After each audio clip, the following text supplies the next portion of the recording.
Welcome in. Take a breath. You are among people who get it. Nothing forced, nothing scripted. Just real stories and a space to reflect. Let's get to it.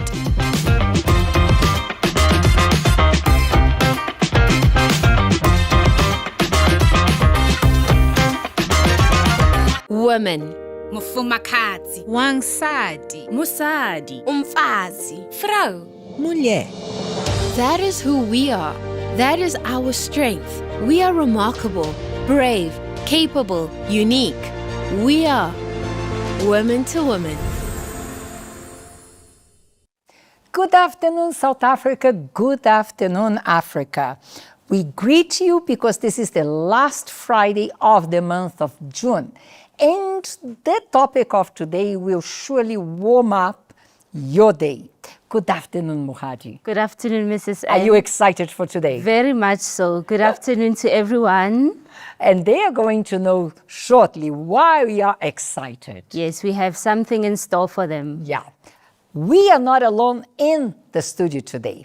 We brought 4 beautiful women. Now, what are they doing here? That's the thing. We are going to explore why sometimes the relationship between in-laws turns so complicated. A lot of creeps, a lot of stripes, Yes. a lot of disapproval. And we are going to explore expectations versus reality. I should say it's the battle of the in-laws, but we are not going to say that. No. Because I'm sure that after our program today, with their experiences, your mindset will change. Will not, Mohati? It will definitely change because we will bring forth resolution and how to make the relationship work out for the mother-in-law to add on to the daughter-in-law's life and for the daughter-in-law also to add value in the mother-in-law's life.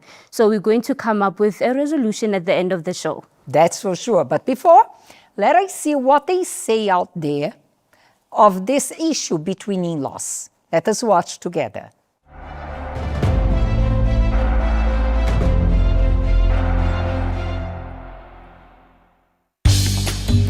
From movies to soapies, even music and everyday conversations, the story of in-laws has never really left us. We've seen it over and over again. The strict mother-in-law, the misunderstood daughter-in-law, the family tensions that turn into comedy, drama, or heartbreak on screen. I'm home! Finally, back from your work trip. Ah, Lenny, thought you might be here. The air felt more frigid when I walked in. Well, that's because you keep it too warm in here. I turned your thermostat down. Anyway, my baby Mark had to go into work today since he had to be home all week since you decided to leave. Okay, great. Well, I'm gonna go unpack. Actually, you need to start some laundry. There's loads of it waiting. Mark didn't get the laundry done while I was gone? No, but you shouldn't be mad at him. You're lucky he even watched the kids for you. I'm sorry, what? I know she won't ask about me. She won't ask a thing about me. When I tell you something else, I know she won't say anything about the new curtains. She'll notice them. Oh, she'll notice them, but she won't say anything. And your dad just sits there, says nothing. You say nothing. It's me. One comment comes out of her mouth, I'm going upstairs and I'm locking the door. It really gets to me. Oh, they're here. Right. Yeah. Right, smiles on it. Here we go. In media, it's often exaggerated for entertainment, the conflict, the misunderstandings, the power struggles. But in real life, people often say it's not always drama. Sometimes it's just differences in communication roles and expectations. Marriage isn't just between two people. It connects two families, two upbringings, two sets of expectations. And when those worlds meet, there's bound to be adjustment. At the end of the day, the in-law story isn't just about conflict. It's about learning how families grow, shift, and find balance in a changing world.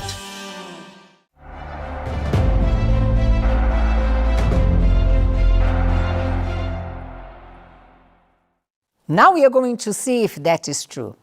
Welcome to Woman to Woman. I thank you very much for coming here, for the boldness to express what you have lived. And as Muhad said, by the end we have a resolution for all of them out there. Okay? First, we are going to start with the expectations. And I'm going to call Tsepan to talk about when she looks at these photo. What was going on in your mind as a daughter about to get married? Good afternoon, Ms. Mashia and Ms. Fahadi. Thank you very much for having me. So this was the day that we just signed, got married. I'm a new daughter-in-law. I'm somebody's daughter-in-law. I'm somebody's wife. So the expectations, I wouldn't say I knew exactly what were the expectations, but for sure, I wanted a warm home, a healthy relationship home, because where I come from, we are a big family. I've lived with my brothers and sisters, and then cousins as well. So we are a big family. Even in his family, it's a big family. It's brothers and sisters, then it's grandchildren, many of them. So I was like, I must know how it is to be here because I'm from the big family. They are a big family. It's not much of a trouble. I'm going to be working together with them. And you got married and went to stay in the same household of his family? Yes, we got married, and then I was on my final year at school. So I finished my studies, and then I came to stay with them. And you thought it would be a bed of roses? Of course. I know how it is to be in a big family. It's a big family. It's not much of struggle. Were you already getting along with your mother-in-law before you got to live with her? Like before I got to live with my mother-in-law, we were speaking, but not that much over the phone. So we didn't have clashes and all that. We were getting along. After we are going to find out the reality. So Refilwe, take us through the day you got married and the expectations you had in mind. And yeah, please explore that for us. Okay, good afternoon, Mrs. Marcia. Good afternoon, Mrs. Muhadi. So when we got married, right? So in my husband's side, it's only gents, boys only. So my expectations was, I'm going to be the only girl that obviously mommy always wanted, right? So, but unfortunately, that was not, what I expected. Actually, that was what I expected, but that was not what happened. I was excited when we got married. I was excited for everything and preparations. Everything went well. Everything was smooth. And I think one thing that I was not into detail of it was that mommy, she'll make decisions for the boys and everything. So Refilwe, were you staying with your mom-in-law after you got married, or you had your own place to stay? So after we got married, we stayed with my mother-in-law because of some financial struggles. So we had to move in with them. And that's where the reality started. Okay. I think we will pause on that. Yeah. Now, of course, we brought the side of the moms. It would not be fair only to hear to the girls. But disclaimer, they are not mother and daughter-in-laws of each other, okay? We didn't want to create any friction. Yes, just to keep, in a very light mood today. So I'm going to invite Mama Nusipo to start speaking to us. Your son was going to get married. What was your expectation?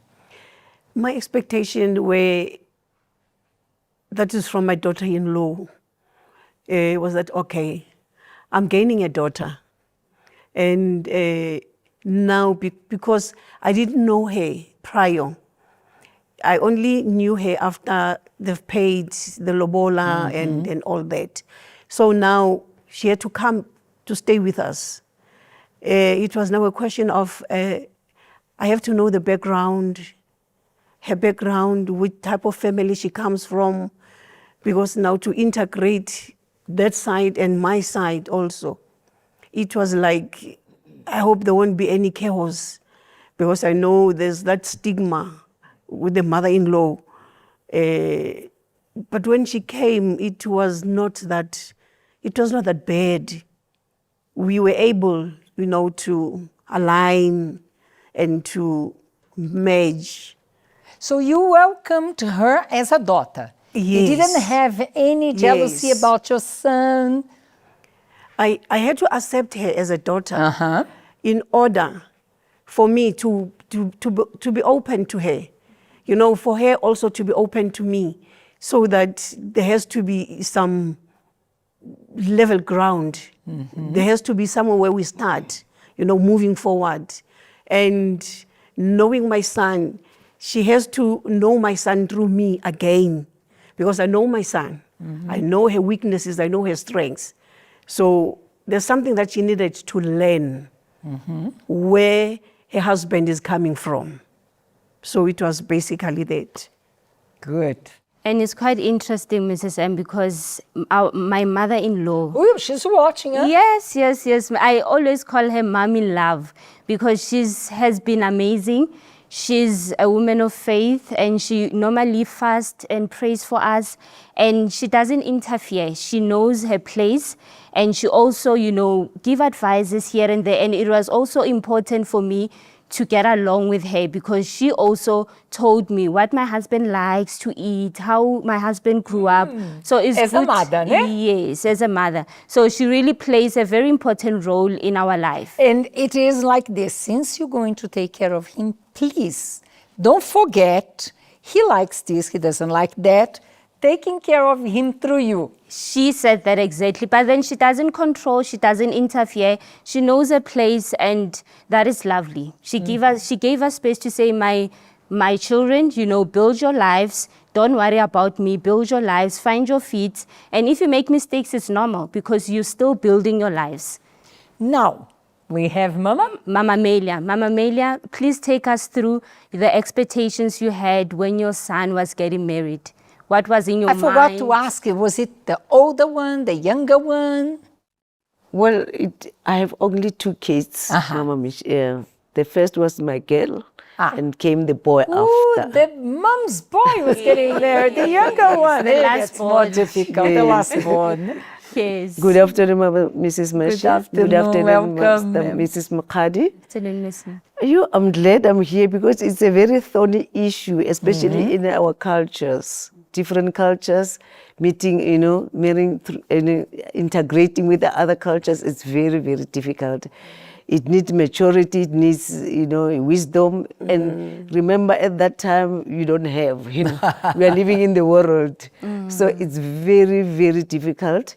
But when my son, let me start with my daughter. Okay. My daughter wanted to get married because she abandoned school because she was in love, and then, you know, she has so many problems, you know, in relation with the 2 of us. No, you don't buy me this, you don't do that. But she said she left, you know, in the university, and then met this guy and they wanted to get married. Okay, the guy was from another province, another, you know, language and culture. So I accepted him because, I mean, it was her first boyfriend. And I said, that's good, you know. It makes me proud that we're marrying your first lover. And then what I expected from the marriage is that I'm gaining a son because I only have one. And I didn't, you know, I took the things that my mom did with the in-laws or the daughter-in-law, and, you know, and because my mother loved the daughter-in-laws. So I took that if my mother could do that, I can do that, you know.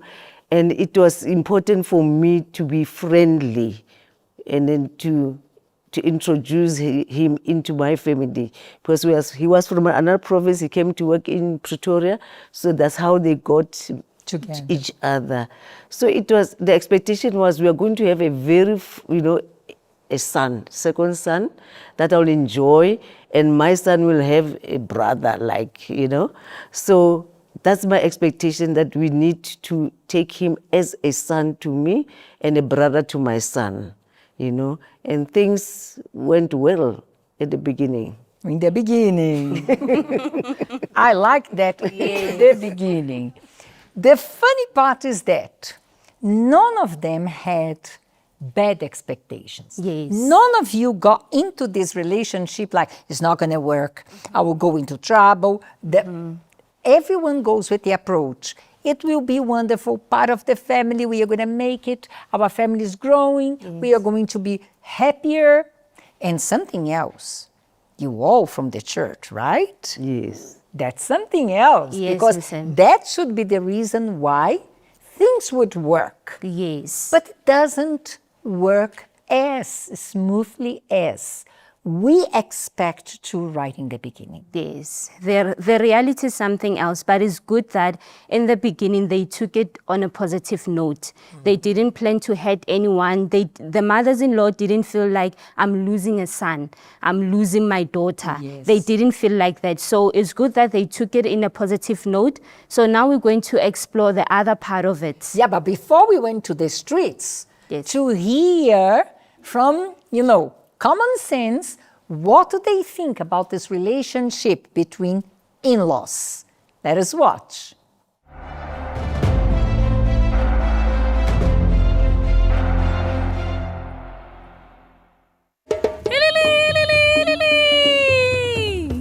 What comes to mind when you hear that sound? Yep, you guessed it right. It's all about love. And today we're here in the streets of Soweto to ask people, what are their thoughts about after getting married, the relationship between the in-laws?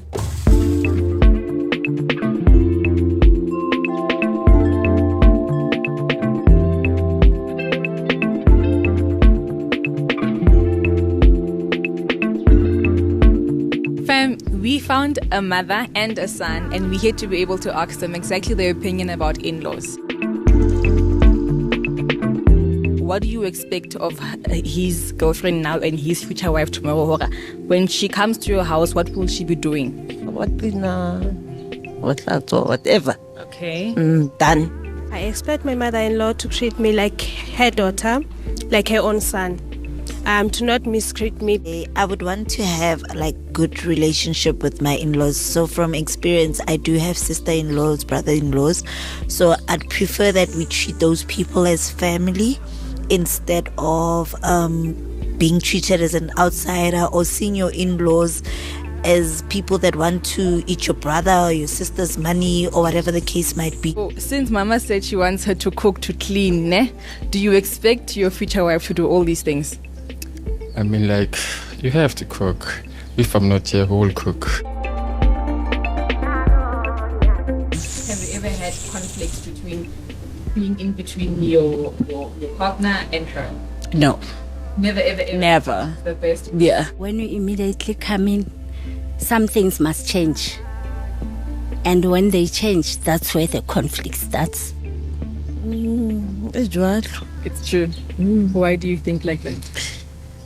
Let's say the medium, yeah. No, If you were giving your mother 100 rand, can you make it 50 rand? And I will just tell her that I don't like this and this and this. Can we just fix in a proper way? You know the story, man. Women love attention, so I just have to give them attention, all of them. That's the best I can do. Give them attention.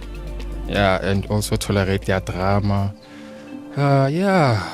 Women attention. Attention. The big one is when a person passed away. How hushwa motho wa mme? It's a natural thing. Unakula una tshwanetse a shwe. Noma o shule jwang ha ina ntsa tlo shwa kere. Ha ho shwa ntate. Yo, o mmolaile. Ngwana ke nke ba ntsa phela le ka sheko. Forgetting hore le wena o utlwile botlhoko. O hlokofetse motho o ne o mo rata. Motho o ne e le your better half. Motho o ne a o eletsa everything. Ene ka nako o sia bana. Wena, you are just a housewife. Yena a etsang e leng hore yena o thotse sebetsa a ba utlwedisa mosebetsi a wetsa housewife ne le phela hantle o sena nix ho hanne fela ha tlhokofala. I think most mother-in-laws have been there before. Don't treat the daughter-in-law the way you were being treated. You need to make your daughter-in-law your best friend. Not your best friend, but your friend also, because now you're gaining a daughter instead of a daughter-in-law. And there you have it. You guys understood the ins and outs about in-laws. But now let's go into the deep practicalities in the show.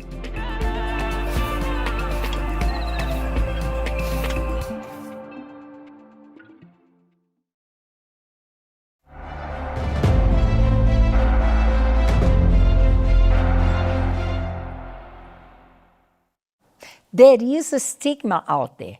It's a fact. Yes. And you see that this happens even with those who are Christians.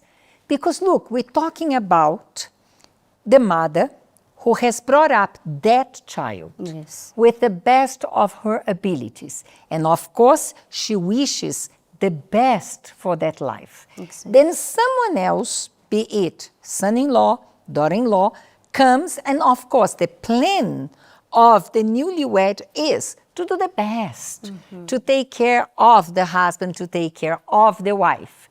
And both trying to take care, there are clashes. Yes. There are difficult moments, and that's what we're going to find out from them. But I'm going to change. I'm going to start with the moms. We spoke about the expectation. Was it what happened, Mama Mimi? Well, with my daughter-in-law, because of the cultural differences and the expectation from the other side of the husband to my daughter, because before they had a baby before they got married, and the in-laws of my daughter wanted to take the baby to their place, out of the province, from them, both of them. And I thought, it's going to disrupt my daughter because it's her first baby and she needs to connect with her, And I said, no, let me rather take the child because I'm nearer them, I can help them because they were just young and then they were starting a family and they had new jobs, They were still new in the jobs. They didn't have a place, they had to lease or rent a place for themselves. So the father didn't like it, as if, I'm taking the child for myself. That child was supposed to be raised by his mother, So it was something that is very difficult for us. And I told him that, in a meeting that I need to take care of her, help you because you are nearer me. Eventually they allowed me to take the baby, and I stayed with the baby, but weekends I'll take the baby to them every weekend. So that was the beginning of, and of the problems that, as if I'm dictating to them or I'm interfering with their life, So it was very difficult because the mother-in-law didn't say anything to me directly, but she was phoning my daughter to say, complaining, this and this and that. But at the end of the, after some while, she discovered that I don't have a problem in helping. That baby is mine, is my granddaughter, and I'm willing to help in any way that they can, So she became to relax, and then we started to be friends with the mother-in-law. So it was something that, it happened over time, not immediately. But, the husband did not like my relationship with my daughter, She thought I'm interfering because I'll ask, what about this? No, I want to do that.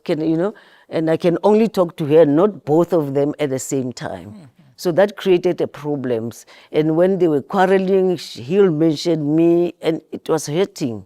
It was not nice, because it's as if I'm interfering. So fortunately, not long after they had a second baby. And I said, no, I can look after them. I'm staying alone with my son was at a boarding school. I'm staying alone with my with my niece, so I can look after them. He agreed, but the grudges and the problems, it was a friction between the two of them, So every time they fight, my name comes in, it was such a horrible thing. And I thought, my heart is clear. I want to help. And I want to help my daughter. I want to help my granddaughter. I'm helping both of them because I'm relieving them from the pressure. Yes. And, I'm helping them in everything. And then, fortunately, things went better.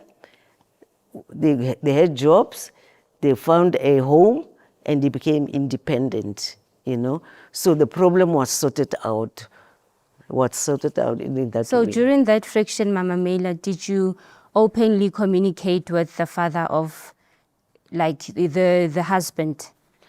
In our culture, it's not allowed to discuss with your son-in-law. We're supposed to have maybe a little meeting or with other people, with my sister or, We didn't have I didn't have a direct conversation or trying to sort it out directly with him, I'll tell my daughter this and this happened. Sometimes I'll phone his mother, about the problems. And the mother will talk to him, my answers and stuff like that. That's how it works in our culture. It seems it's a bit more complicated because if you two could sit down, put your issues across, discuss and find a solution, maybe the situation would be better before. Handled, yes. No? The problem By is understanding that it's custom, it's tradition, it's cultural, so sometimes we cannot change it.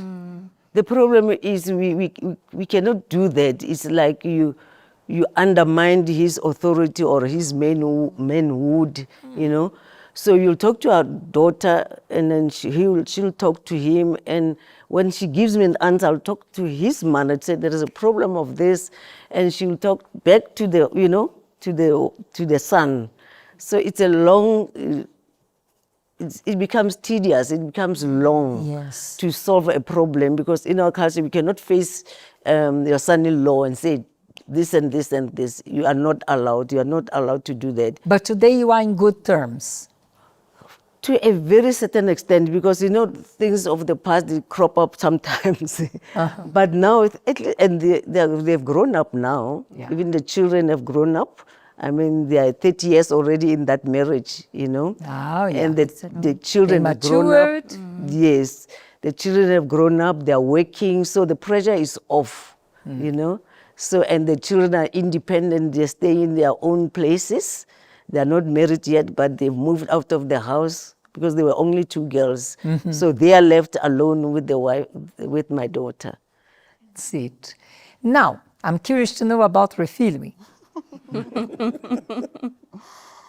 Okay, so after we got married, right, we stayed with my mother-in-law and everything was still fine because most of the times I'll go to work, right, and my mother-in-law as well is working. So we wouldn't spend much time together. We'll only see each other when we come back from work and that's it.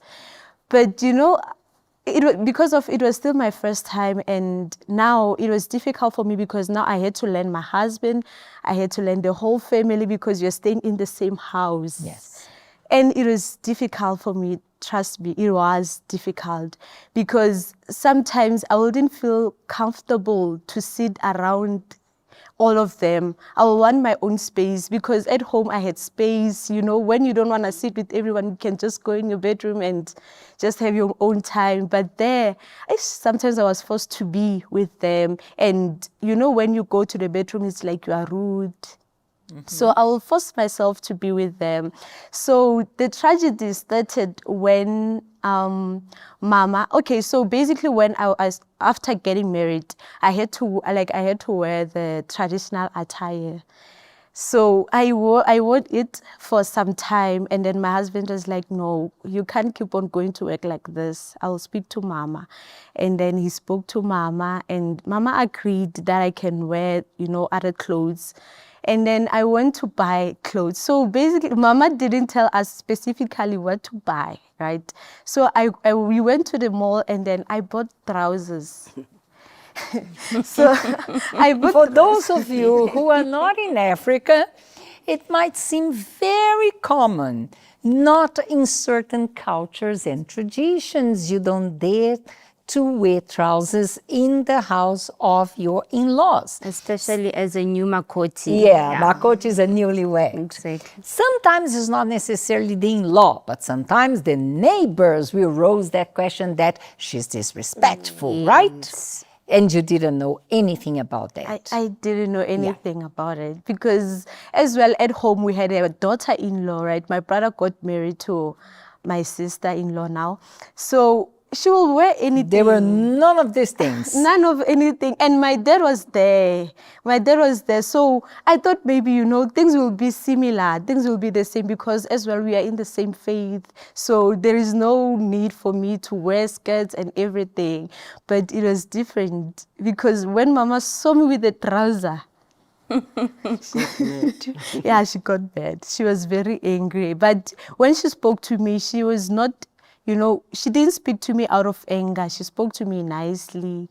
But I could see that she doesn't want, because she told me I can't wear trousers in her house where there is a father-in-law. So I didn't know. And most of the times I will wear trousers. I didn't have skirts. And by then, because also I was pregnant, so my skirts and dresses were a bit tight, everything was tight, and I couldn't buy new clothes because I know pregnancy season is just a matter of time.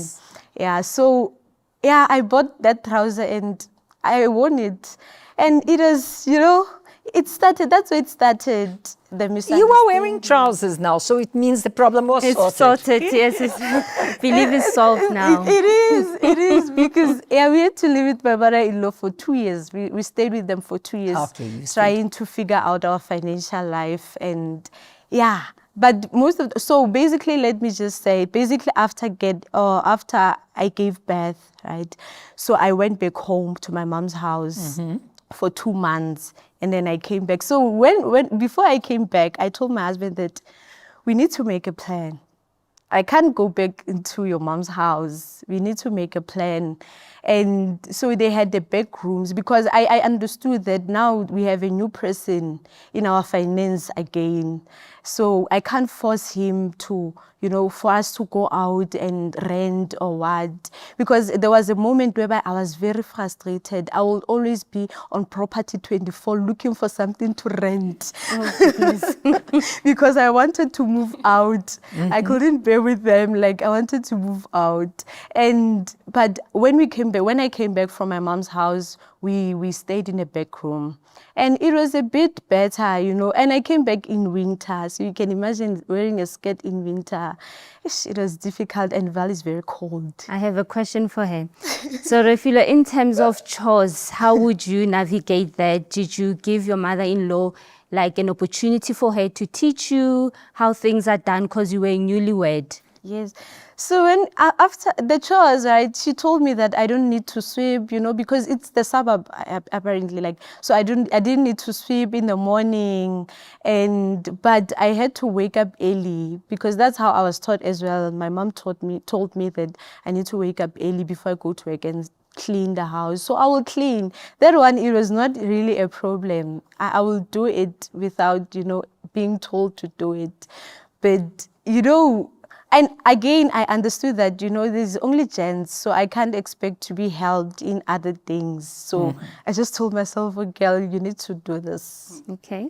So today, did you sort out your differences? Yes, we did, because how we sorted out, it was, I will tell Mama, you know, as if like I'm speaking about my husband, but apparently I'm talking about her, because I couldn't go straight like, bah, I'm scared of her.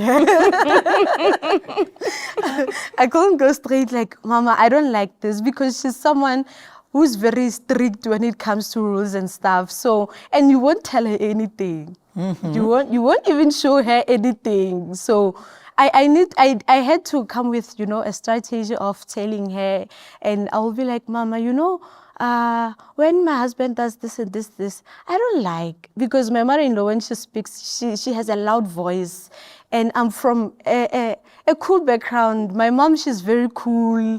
Even they don't shout, they just show you correct. Like with a soft voice, oh, you don't need to do this. So Mama Ines, she's different. She shouts. She shouts. so I will, whenever she will shout at me, obviously I will act strong in front of her. But when I'm alone, I will cry. Oh. Yeah, I'll cry and be like, yo, does she hate me? Those things will come. Does she hate me? Why is she speaking to me like this? Because there was some other time when I had to go to my house, right? So she wanted me to always report. So sometimes I wouldn't see a reason to report that I'm going to my mom's house. I would just, pack my bags and tell my husband, look, I want to go home. And my husband will agree, okay, cool. So this other time, Mama came in the morning, when we were in the back room now, Mama came in the morning and she saw the bags packed and she asked her, where are you going? And I said, I'm going home. I want to visit home. And then it started. No, you can't go home without telling me. You can't do whatever you want. You can't, you see, even me, you see, I stay here. But whenever I want to go back home, I tell my mother-in-law, I call and I tell her that I'm going home. So I didn't understand why should I always report. And I think that's where the barrier started, because I thought maybe me reporting to my husband, it was enough. I don't need to. Because for you, your expectations was to receive a mother. Yes, a mother. Yes.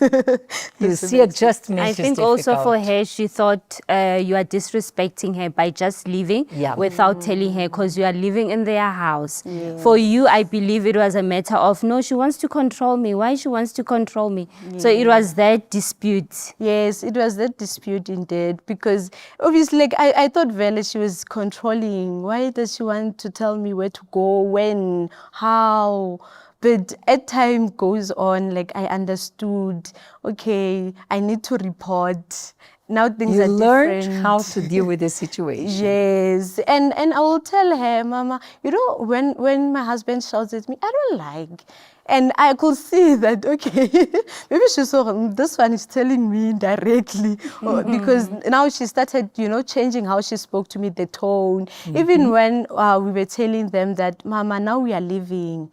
We got a new place. We are leaving you. She was happy. She was happy. And now, like, even when my husband is at work on Sundays, I tell them, let's go. I want to cook for you. Let's go to my place, because we stay near to the church. I tell them, let's go to my place. I want to cook for you. And my husband will find us eating. And so today you have a very good relationship. Yes, a very good relationship, because I can also leave her with the baby and tell her, we're going somewhere with my husband. And she's happy. That's great. We are all happy. Now, Mama Nosipo. The problems started immediately after they got married. My son had to be deployed outside of the country. Oh. And now my daughter-in-law was expecting their firstborn. And he was going to stay in that country for 6 months. Now it was like I have to step in.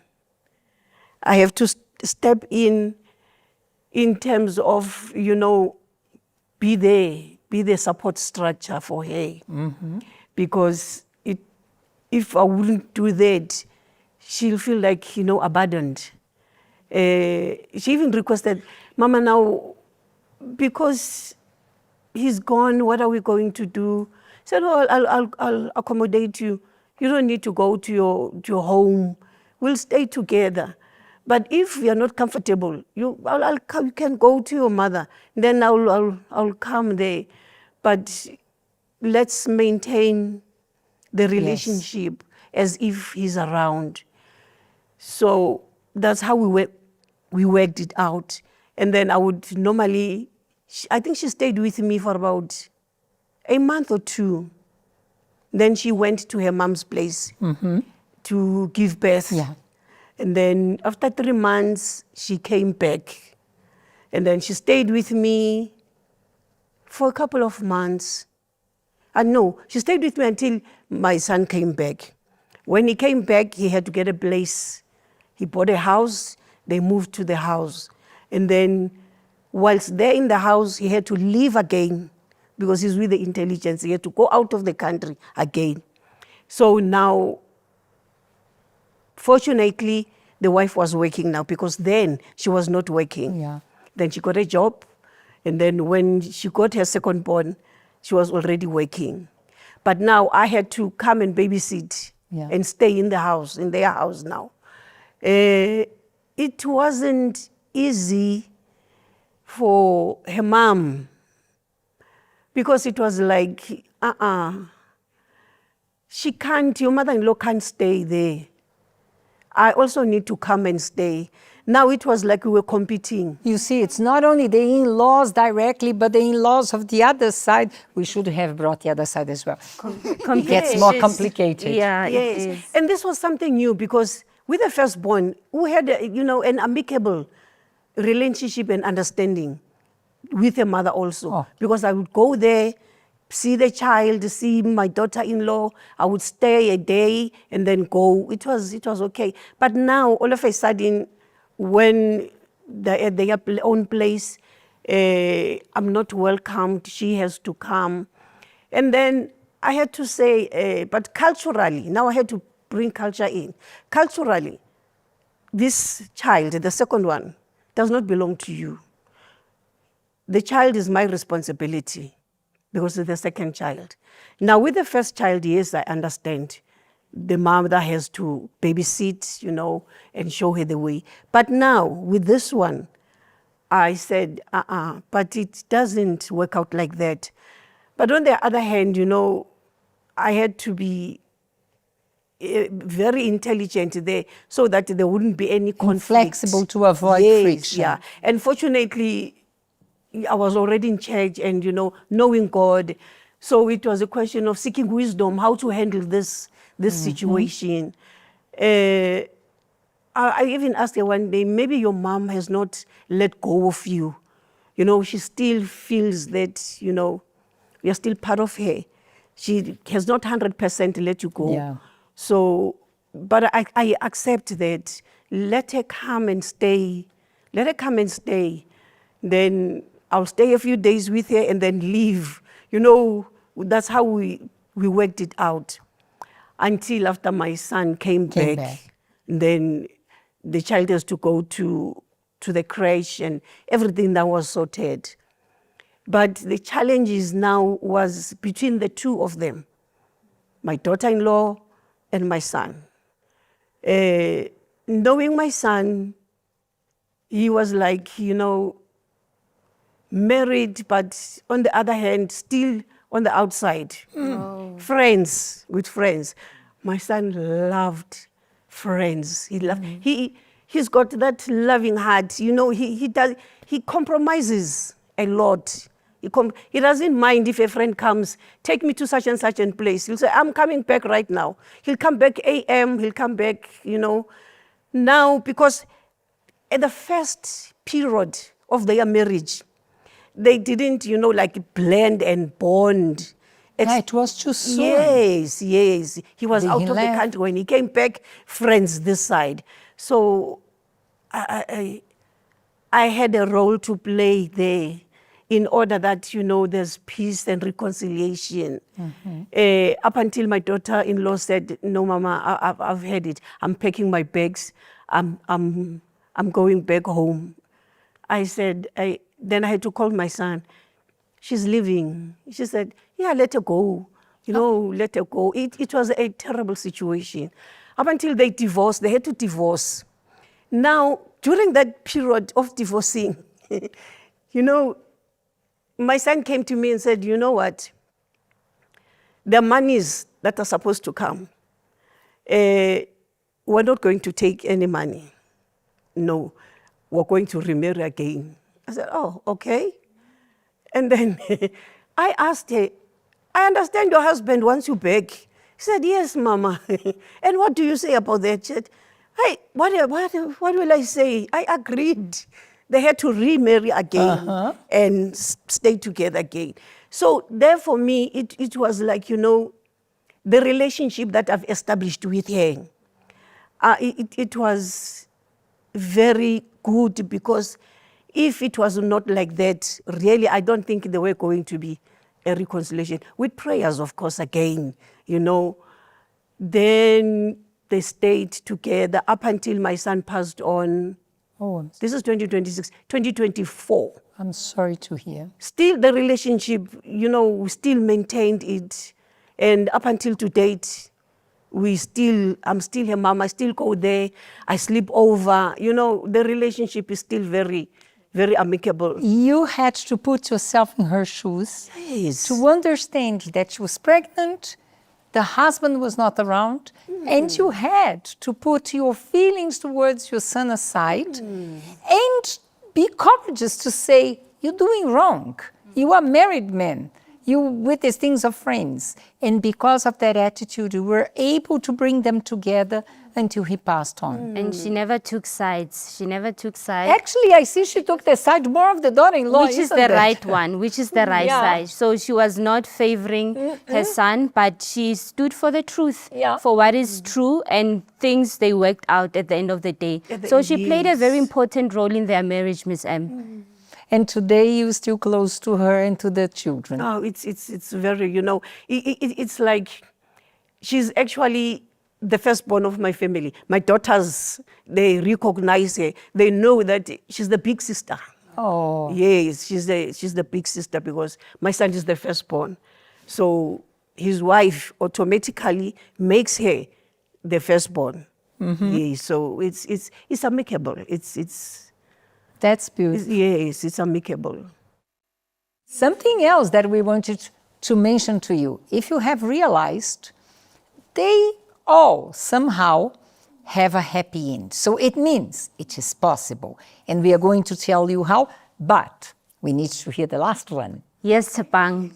So my mother-in-law was the very first point of contact into the family. Is the first person I got to know in the family through the phone. I got to know her, we communicated. And she's the one who went, by the way, I'm from Lesotho.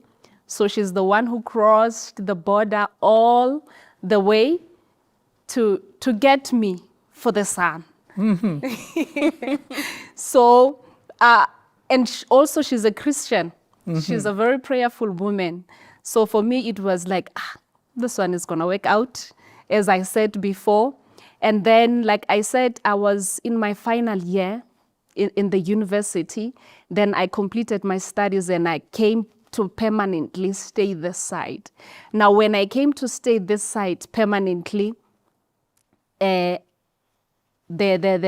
firstborn came.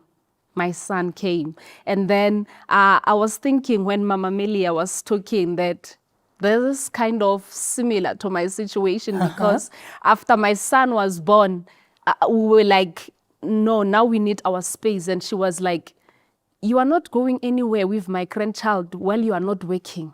You are not working. You must find a job or you must go back to school, but you're not going back. You are not going anywhere with Khozo. You must do something. I'm not letting you go. And I really wanted to go now because remember I said I'm from the big family. I see the big family. It continues the same way. But when I got there, characters are different. And she was not just a mother. She was a grandmother. Everyone else was calling her mama. She had grandchildren and great-grandchildren, all there. So you know how the love of a grandmother is. Yes. That is the kind of love where as a mother I would say, mama, but no, this one, no. And she said, no.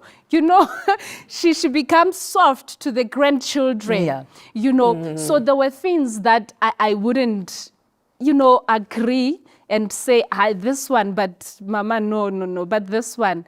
And then that's where conflict would come up, that no. My expectations or how I was raised, I cannot bring them into somebody's house. For me, I think it was more like I'm trying to relive how I lived that side into somebody's house or into a new life that I have to adjust that. Now I'm in a new environment. I'm with different people, different characters, different hobbies and the way they do things. For example, I remember because now I was not working, so everybody else goes to school. Only my husband was going to work. Everybody else goes to school. My husband would go to work, and then it would be just me and her during the day.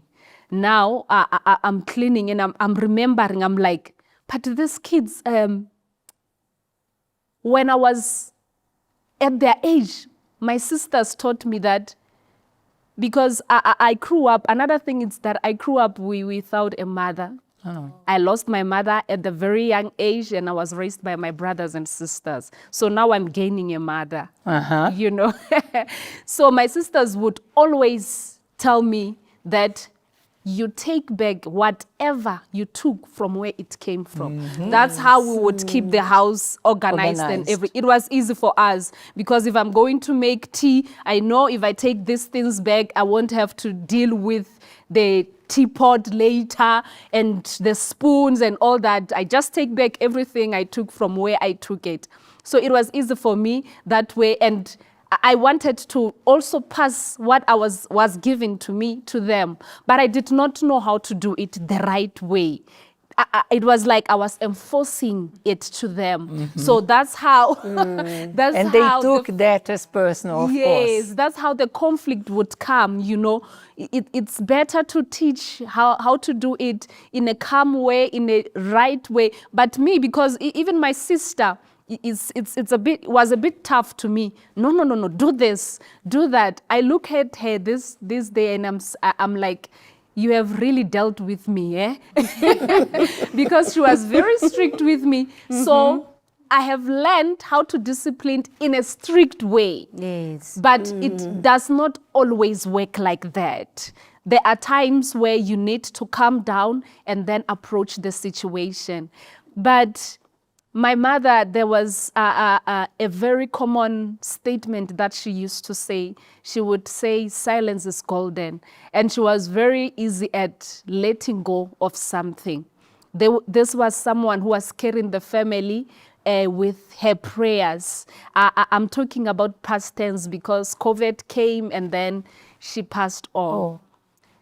But in that moment, she would be saying, silence is golden. So I took her statement. I said, you know what, I'm going to use this one. So I would just be in my room. If I see that something I don't like, pew, I disappear. If I say I don't like something, I disappear. And that way, I came back into realizing that everybody is still going to be themselves, even with myself around. So that is how I adapted, and that is how peace came back, because she was one person who wouldn't be angry today, and then tomorrow you see her mama, she's still angry. No. She was gifted in letting go of something. She was very gifted. And I also see the parenting skills were different from yours, but because of letting go, choosing to embrace her differences, not to judge her, because a mother-in-law cannot change to be your mom, and you can't, expect her to be like your mom. You just have to accept and embrace her differences and learn from them. What you don't want, you just let go peacefully so, and not to dispute trying to change her, because that wouldn't work out. And she left you wisdom. Yeah. Yes, she did. She did leave a legacy of wisdom, isn't there? She was very, very brilliant. I don't want to lie. She left us. The only thing that I'm still sad about is that she used to know baking very much. So now you have to get the legacy I and would learn. mess up her kitchen. Myself, like I said, I'm from the big family. I'm the last born. So not many things that I've learned, I was used, my sisters and my brothers used to do things for me. And then most of the things I'm self-taught. I don't remember somebody saying, let me teach you how to do this, or being with somebody teaching, unless I make sure that I get a skill. I didn't learn it anyway. So I'm self-taught, and then I would mess up her kitchen. I would make other biscuits. I can see that I messed up, and she would be quiet. She won't say anything. But she was a master in baking. She did it wonderfully, so much that during December times, she would sit down, and the grandchildren, she would be saying, put in this, put in that. She would be saying ingredients, seated down. And the cakes would come out very well because she's instructing everyone else has their part, what to do and all that. So unfortunately, I lost that skill before she left. She was supposed to give me the legacy. Who knows? You're going to develop that skill. Yes. The memory in honor of her, isn't that? Yes, I'm already working in her footsteps because my business is of scones. I do sell scones, Oh, different baking styles. So I'm coming. I'm coming. You're going to be just like her. Yeah. Mohad, you notice that at the end of every struggling situation, there is the possibility of recognizing the good intention, the good purpose in each other. Yes. And that is the resolution, that we can sort such differences.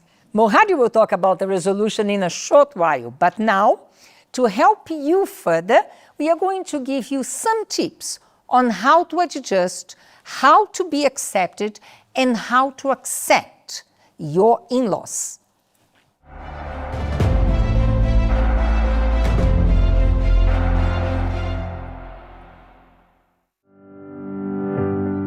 Joining a new family is never a simple step. Whether you are a makoti, daughter-in-law, stepping into a new home, or a mamazala, mother-in-law, welcoming someone new, everyone is quietly learning how to adjust. For many makotis today, it's not just about fitting in. It's about that balance between respect and still being yourself. So, take it slowly. You don't have to prove everything on day one. Learn the family's way of doing things.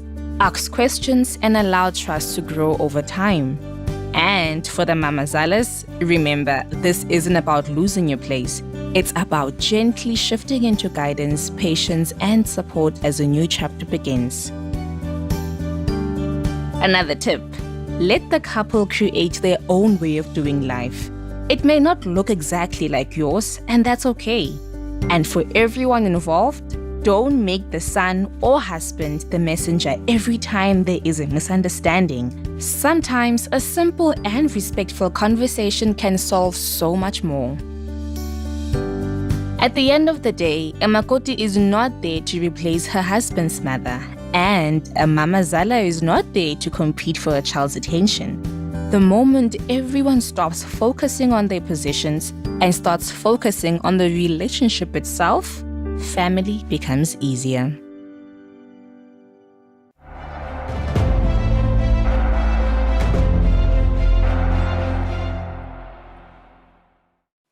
Some tips, but I know you have the best tip of all. Yes. What is the resolution?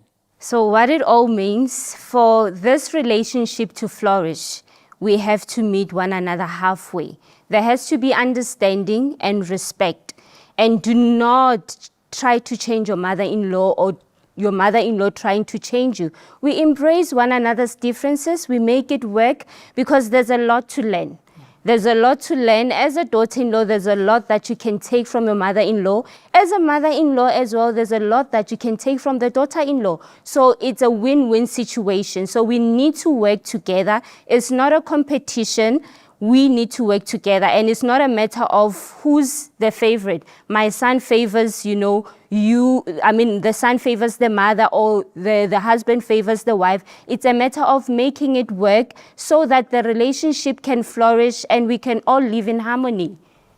That's it. That's the resolution. And now, let us see what the Word of God talks about that. Just to wrap up this conversation and to give you a good sense that as a Christian, it's much easier to make things work. Because you don't look at the situation as the mother-in-law, as the daughter-in-law. You look at each other through the eyes of God. Are you ready? So in Colossians 3:13, we read like this: bearing with one another and forgiving one another. Before I go further, look at the verb, bearing. It does not mean that in all situations it will be from a point of view of love, of understanding, that you speak the same language, you have the same mind. Paul here speaks very clearly, bearing with one another, because he knows, he knew, and we know that we have different mindsets, but we also have the ability to accommodate opinions, to separate what is destructive and to uphold what is building in a relationship. As we are not the same, we need to learn to forgive. Because of course, we are going to have diversity of opinions, of behaviors, different cultures. And we have to look at situations, not judging, she's doing to persecute me, or she is impolite, she's resisting me, or this man, he doesn't have behavior, he doesn't talk to his mother-in-law like this. Be forgiving. For you to be forgiving, it means you have to put yourself in his, her shoes, to understand mindset, and to try to look for the reason why there was such behavior. Continuing here, we read, if anyone has a complaint against another, even as Christ forgave you, so you also must do. God is telling us what we don't want to hear. He's telling us, yes, I know that you have different opinions, different backgrounds. You come all from the good intention of preserving family and relationships. But many times, you need to forgive one another. And there is no other way to live happy if we don't forgive, if we don't look for the best in other people, if we don't do like Jesus Christ did for us. Forgiveness. How many times we were wrong? He saw it, but he understood, he led us to the truth, and he forgave us. That is what will save your relationship. Respect, boundaries, but above all, forgiving. And of course, looking for the best of this family. Not to put son against mother, mother against daughter, children against their grandparents, and vice versa. What can you do today to sharpen these differences and to bring unity? Maybe you need to forgive. Maybe you need to put yourself in her, his shoes. God will tell you what to do. Just now, because Mohad, you're going to pray for them, isn't that? Yes, I will. So let us pray. Let us pray. Our Lord and our Father, we give you thanks, Holy Spirit, for the good testaments we had here.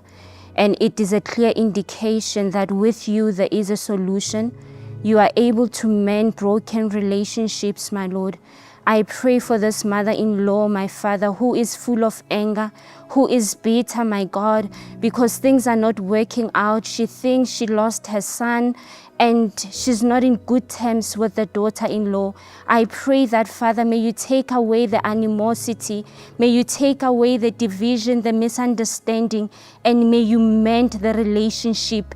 May you change the norm, because the norm out there is mothers-in-law, daughters-in-law do not get along, but not in your presence, Lord, not in you. I pray that may you change this narrative, and may you help, my God, the mother-in-law, give her the wisdom to embrace, to nurture, my God, to teach the daughter-in-law. I pray for the daughters-in-law as well to be able to embrace the mothers-in-law and take them, my God, as mothers, my Father, so that it can give them an opportunity to learn from them, because they are matured, they are grown, they can make a great impact in their lives. It is not a competition, because you are love, you are unity, Lord, you are family. So may this come forth, may broken relationships be mended, my Lord, and may your wisdom, Father, work upon each and every one of them, so that they understand that getting along, putting themselves in other people's shoes, it will be able, my God, to build. They'll be able to build, and they'll be able to make, my God, an impact and glorify your name. We bless, my Father, this relationship, and we ask you, keep guiding, keep leading, and keep showing us the way. In Jesus' name we pray. Amen. Amen. Amen. So thank you very much for coming, blessing us, blessing them. Be encouraged, courageous to say what you've been through. But one thing is sure, you all found the way to victory, to peace, to love, to union. That is what we wanted to share with our audience today. That no matter the challenge, no matter the circumstances, if you put an effort, you are going to get it right. There will be union. Until next week, the month of July, we embrace it, we bless it in your life, and we hope and we are sure that you are going to be back Friday, 3 p.m. Until then, bye-bye. Bye.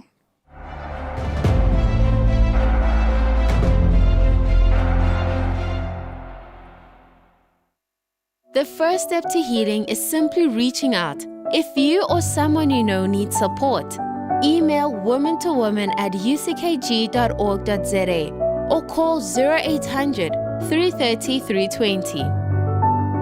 Our toll-free helpline offers confidential, non-judgmental support.